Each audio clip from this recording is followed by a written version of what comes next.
Hello दोस्तों, welcome to the shining brain. पिछले class में हम लोग पॉलिटी का चैप्टर नंबर 1 भारत का संवैधानिक विकास का पार्ट 1 पढ़े थे। इस पार्ट में हम बाकी के रिमेनिंग पार्ट को कंप्लीट करेंगे। चलिए स्टार्ट करते हैं।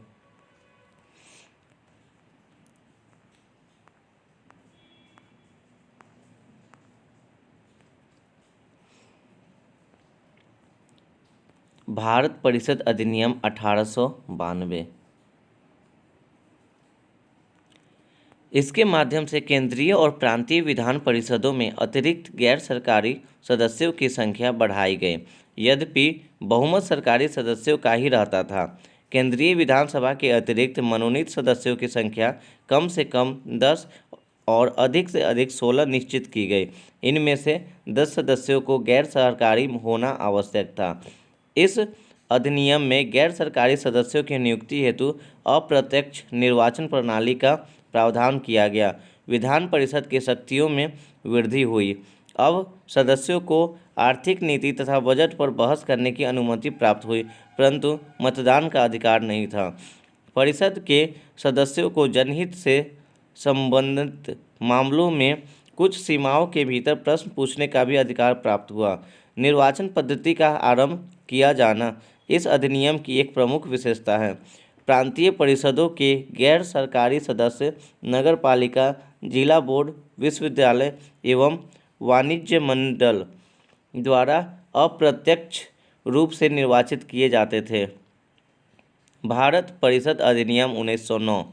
इस अधिनियम को मार्ले-मिंटो सुधार, मार्ले-मिंटो रिफॉर्म्स के नाम से भी जाना जाता है। उस समय लॉर्ड मार्ले इंग्लैंड में भारत के राज्य सचिव थे तथा लॉर्ड मिंटो भारत में वायसराय थे। लॉर्ड मिंटो ने इस दिन को भारतीय इतिहास की युगांतर घटना कहा था। मार्ले मिंटो सुधार का लक्ष्य भारत परिषद अधिनियम 1892 के दोषों को दूर करना, मुस्लिम अल्पसंख्यकों को खुश करना तथा भारत में बढ़ते हुए उग्रवाद एवं क्रांतिकारी राष्ट्रवाद का सामना करना था।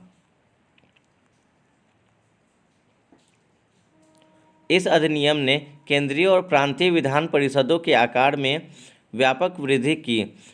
केंद्रीय परिषदों में सदस्यों की संख्या 16 से 60 हो गई, जबकि प्रांतीय विधान परिषदों में इसकी संख्या अलग अलग थी। इस अधिनियम ने केंद्रीय परिषद में सरकारी बहुमत को बनाए रखा, परंतु प्रांतीय परिषदों में गैर सरकारी सदस्यों को बहुमत की अनुमति थी। इसके दोनों स्तरों पर विधान परिषदों के चर्चा कार्यों की परिधि को बढ़ाया, जैसे पूरक प्रश्न पूछना, बजट पर संकल्प रखना आदि। इस अधिनियम के अंतर्गत पहली बार किसी भारतीय का वायसराय और गवर्नर की कार्यपालिक परिषद एग्जीक्यूटिव काउंसिल के साथ एसोसिएशन बनाने का प्रावधान किया गया।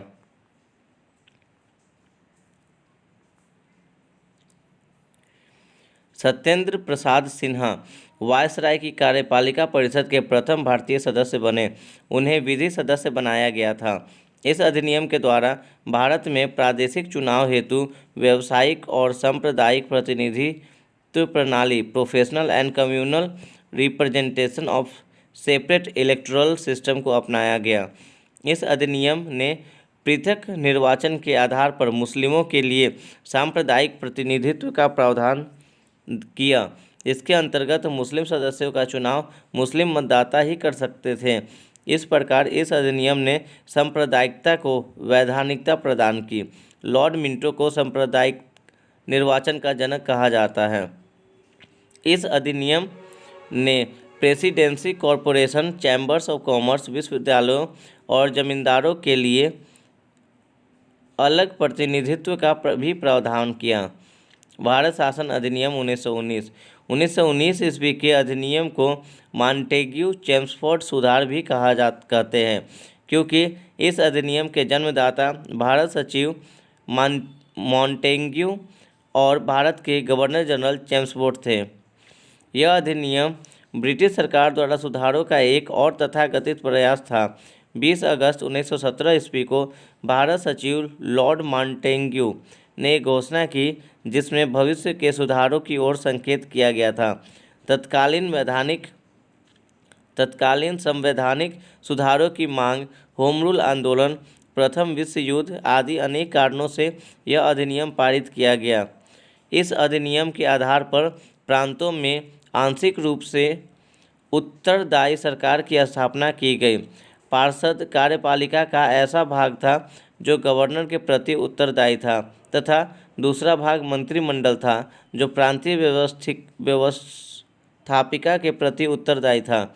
इस अधिनियम के द्वारा केंद्र के द्विसदनात्मक विधायिका स्थापित की गई, अर्थात केंद्र विधानसभा का स्थान राज्य परिषद उच्च सदन एवं विधानसभा निम्न सदन वाले द्विसदनात्मक विधानमंडल ने ले लिया। राज्य परिषद के सदस्यों की संख्या 60 थी, जिसमें 34 निर्वाचित एवं 26 मनोनीत होते थे तथा उनका कार्यकाल 5 वर्ष का था। केंद्रीय विधानसभा में 144 सदस्य थे, जिसमें से 104 निर्वाचित एवं 40 मनोनीत होते थे। उनका कार्यकाल 3 वर्ष का था। दोनों की शक्तियां समान थी, किंतु बजट पर स्वीकृति प्रदान करने का अधिकार केवल विधानसभा को था।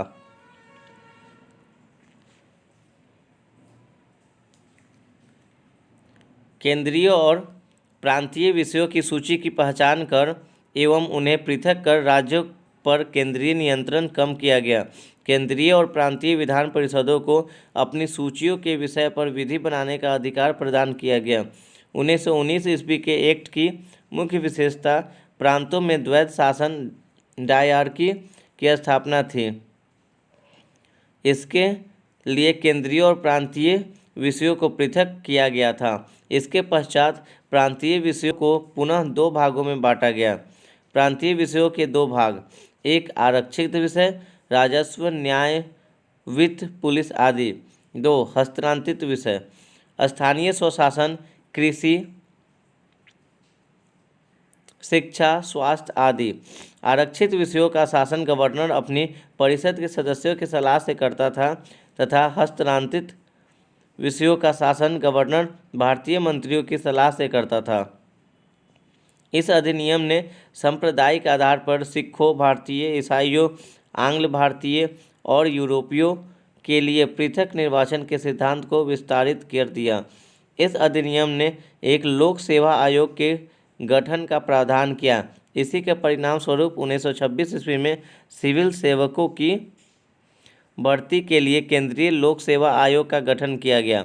इस अधिनियम ने पहली बार केंद्रीय बजट को राज्यों के बजट से अलग कर दिया तथा राज्य विधानसभाओं को अपना बजट स्वयं बनाने के लिए अधिकृत कर दिया। इसके अंतर्गत एक वैधानिक आयोग के गठन का प्रावधान किया गया, जिसका कार्य अधिनियम लागू होने के 10 वर्षों बाद जांच करके अपनी रिपोर्ट प्रस्तुत करना था। साइमन आयोग, साइमन कमीशन, नवंबर 1927 में ब्रिटिश सरकार द्वारा सर जॉन साइमन के नेतृत्व में 7 सदस्यीय वैधानिक आयोग का गठन किया गया, जिसका कार्य भारत शासन अधिनियम 1919 के क्रियान्वयन की जांच करना था। इस आयोग में सभी सदस्य अंग्रेज थे, अतः अधिकांश भारतीयों द्वारा इसका विरोध किया गया। आयोग द्वारा 1930 में अपनी रिपोर्ट सरकार को सौंपी गई, जिसकी प्रमुख सिफारिशें निम्नलिखित थी। प्रांतों के द्वैध शासन को समाप्त कर उन्हें स्वायत्तता प्रदान करना, राज्यों में सरकारों का विस्तार किया जाना, सशक्त संघ की स्थापना करना, सांप्रदायिक निर्वाचन व्यवस्था को जारी रखा जाए। भारत शासन अधिनियम 1935।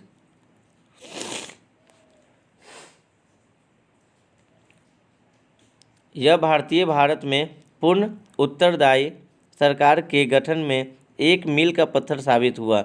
यह एक लंबा और विस्तृत दस्तावेज था, जिसमें 321 धाराएं एवं 10 अनुसूचियां थीं। अखिल भारतीय संघ की स्थापना, केंद्र एवं राज्य इकाइयों के बीच 3 सूचियों संघीय सूची, राज्य सूची एवं समवर्ती सूची के माध्यम से शक्तियों का बंटवारा, अवशिष्ट विषयों पर विधि बनाने का अधिकार वायसराय को दिया गया। भारत के प्रांतों, चीफ कमिश्नर प्रांतों एवं देशी रियासतों को मिलाकर एक अखिल भारतीय संघ की स्थापना का प्रावधान किया गया, परंतु यह व्यवस्था कभी अस्तित्व में नहीं आ सकी। वर्मा को भारत से अलग करने का प्रावधान 11 राज्यों में से 6 में द्विसदनीय व्यवस्था का प्रारंभ, बंगाल, बम्बई, मद्रास, बिहार, संयुक्त प्रांत और असम। इंग्लैंड में भारत परिषद की समाप्ति, भारत सचिव को सलाहकारों की एक टीम प्रदान की गई। रिजर्व बैंक की स्थापना, देश की मुद्रा एवं साख नियंत्रण के उद्देश्य से। संघीय न्यायालय का प्रावधान, इसके तहत 1937 ईस्वी में संघीय न्यायालय की स्थापना हुई। इसके प्रथम मुख्य न्यायाधीश सर मॉरिस ग्वेयर थे। लोक सेवा आयोगों की स्थापना, केंद्र में संघ लोक सेवा आयोग, 2 राज्यों में राज्य लोक सेवा आयोग, 3 2 या 2 से अधिक राज्यों के लिए संयुक्त सेवा आयोग। सांप्रदायिक प्रतिनिधित्व का विस्तार, दलित जातियों, महिलाओं और मजदूर वर्ग के लिए प्रथम बार निर्वाचन की व्यवस्था। केंद्र में द्वैध शासन प्रणाली प्रारंभ, संघीय विषयों का रूपांतरण एवं आरक्षित विषयों के रूप में विभाजन। प्रांतों में द्वैध शासन की समाप्ति, प्रांतों में उत्तरदायी सरकार की स्थापना। ये थे भारत शासन अधिनियम 1935।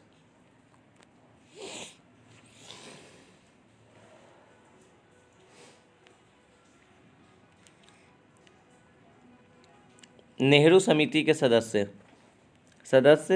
संबंधित दल, मोतीलाल नेहरू अध्यक्ष कांग्रेस, सुभाष चंद्र बोस कांग्रेस, जवाहरलाल नेहरू सचिव कांग्रेस, सर सैयद अली इमाम मुस्लिम लीग, शोएब कुरैशी मुस्लिम लीग, एम.एस. आने हिंदू महासभा, M.R. जयकर हिंदू महासभा, G.R. प्रधान हरिजन, सरदार मंगल सिंह सिख, तेज बहादुर सप्रू उदारवादी, N.M. जोशी श्रमिक संघ। 1935 अधिनियम के बारे में पंडित नेहरू ने कहा था, यह अपने ब्रेकों वाली इंजन रहित गाड़ी है तथा जिन्ना ने इसे पूर्णतः सड़ा और मूल रूप से बुरा कहा था। क्रिप्स मिशन,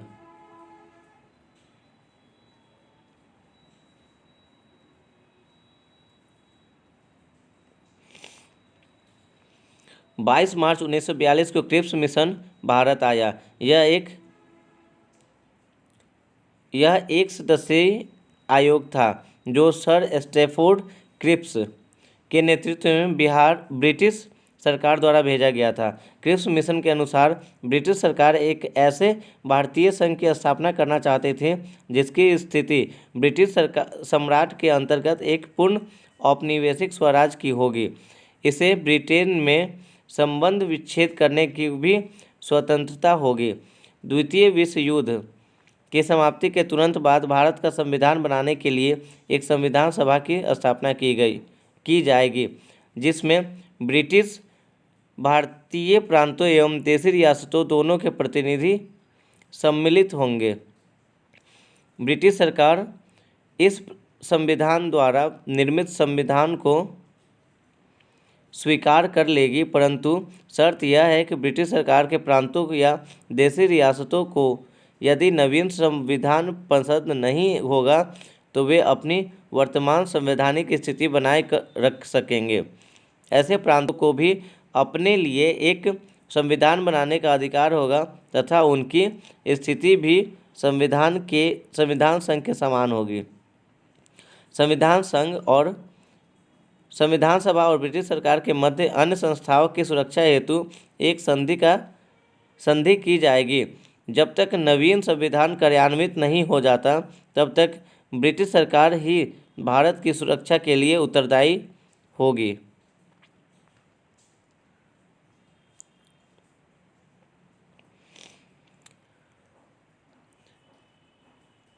इस टेबल में वर्ष 1937 के चुनाव के आधार पर प्रांतीय सरकारों का गठन किया गया, उसके बारे में बताया गया है।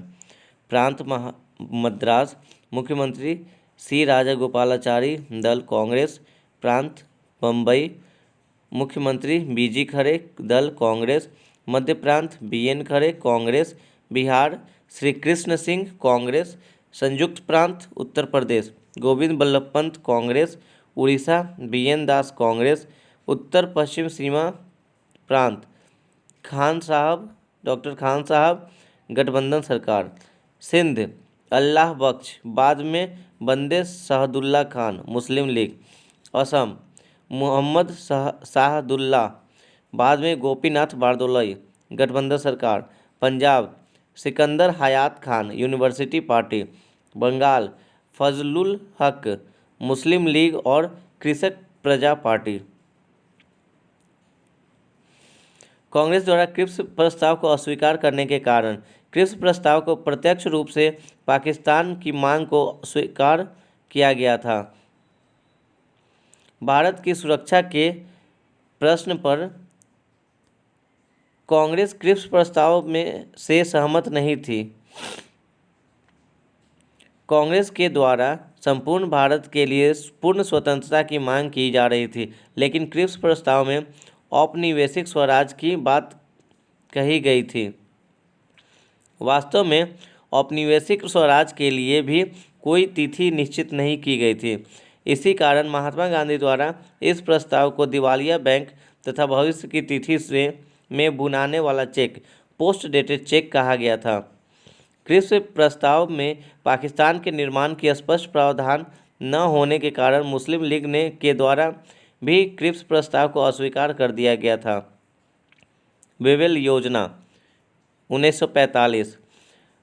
यूरोप में विश्व युद्ध की समाप्ति के बाद जापान के विरुद्ध भारतीय समर्थन प्राप्त करने तथा भारत में संवैधानिक गतिरोध को समाप्त करने के लिए 4 जून 1945 को भारत के तत्कालिक वायसराय लॉर्ड वेवेल ने जिस योजना की घोषणा की उसे वेवेल योजना के नाम से जाना जाता है। इस योजना के प्रमुख उद्देश्य: द्वितीय विश्व युद्ध के पश्चात भारतीयों द्वारा संविधान बनाए जाने तक के लिए एक प्रकार की अंतरिम व्यवस्था करना। वायसराय की कार्यकारिणी परिषद का पुनर्गठन किया जाएगा, जिसमें वायसराय और सैन्य प्रमुख को छोड़कर शेष सभी सदस्य भारतीय होंगे। परिषद में स्वर्ण हिंदुओं और मुस्लिमों को समान प्रतिनिधित्व मिलेगा। कार्यकारिणी परिषद अंतरिम राष्ट्रीय सरकार के समान होगी और गवर्नर जनरल वीटो का प्रयोग अकारण नहीं करेगा। भारत छोड़ो आंदोलन के दौरान गिरफ्तार सभी नेताओं को रिहा किया जाएगा तथा शिमला में एक सर्वदलीय सम्मेलन बुलाया जाएगा। इस योजना को कांग्रेस और मुस्लिम लीग दोनों ने अस्वीकार कर दिया, क्योंकि जहां कांग्रेस ने एक अखंड भारत के लिए आग्रह किया, वहीं मुस्लिम लीग पाकिस्तान के लिए अपनी मांग पर अड़ी रही। फलतः वेवेल योजना विफल हो गई। शिमला कॉन्फ्रेंस। शिमला सम्मेलन 25 जून 1945 ईस्वी को हुआ था। यह शिमला में होने वाले एक सर्वदलीय सम्मेलन था, जिसमें कुल 22 प्रतिनिधियों ने हिस्सा लिया। इस प्रतिनिधि मंडल का नेतृत्व अबुल कलाम आज़ाद ने किया था। इस सम्मेलन में मुस्लिम लीग द्वारा यह शर्त रखी गई कि वायसराय की कार्यकारिणी परिषद में नियुक्त होने वाले सभी मुस्लिम सदस्यों का चयन वह स्वयं करेगी। कांग्रेस इस प्रस्ताव को मानने के लिए तैयार नहीं थी, क्योंकि इससे कांग्रेस केवल गैर मुस्लिम का नेतृत्व करने वाली संस्था के रूप में उजागर हो जाती। मुस्लिम लीग के इस अतार्किक प्रस्ताव के कारण 25 जून से 14 जुलाई तक चलने वाला शिमला सम्मेलन अंततः असफल हो गया। Cabinet mission 1946। ब्रिटिश प्रधानमंत्री सर क्लीमेंट एटली लेबर पार्टी ने 22 जनवरी 1946 को भारत में चल रहे राजनीतिक गतिरोध को दूर करने के लिए एक उच्च स्तरीय कैबिनेट मिशन भेजने का निर्णय लिया। कैबिनेट मिशन के सदस्यों में sir Stafford crisp, A.B. Alexander और पैथिक लॉरेंस शामिल थे। सर पैथिक लॉरेंस इस मिशन के अध्यक्ष थे। इस मिशन द्वारा 16 मई 1946 को एक योजना प्रस्तुत की गई, जिसके प्रमुख प्रावधान निम्नवत थे।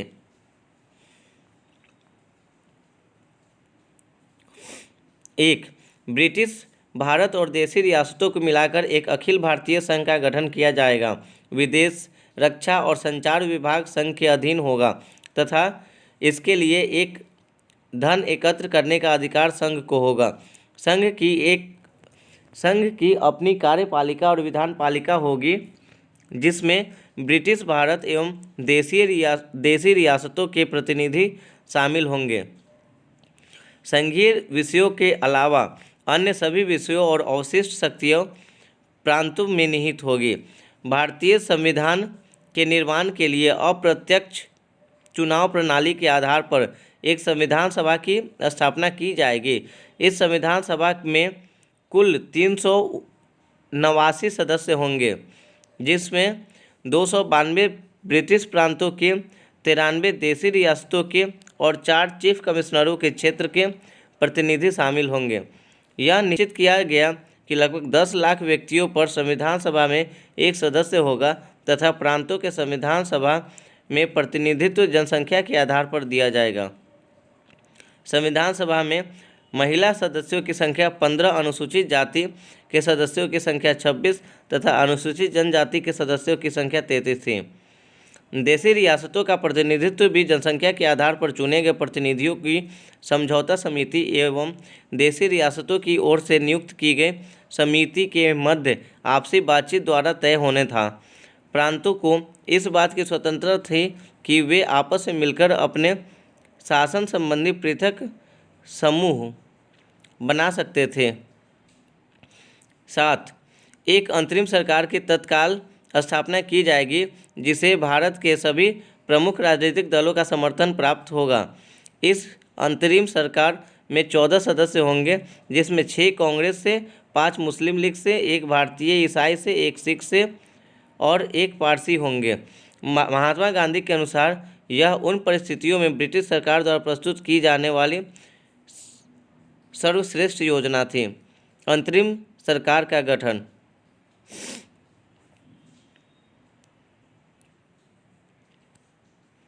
तो दोस्तों, वीडियो की लेंथ बड़ी होने के कारण हम इस वीडियो को यहीं पे कंप्लीट करते हैं। अगले पार्ट में हम रिमेनिंग के टॉपिक्स को देख लेंगे। तब तक के लिए धन्यवाद।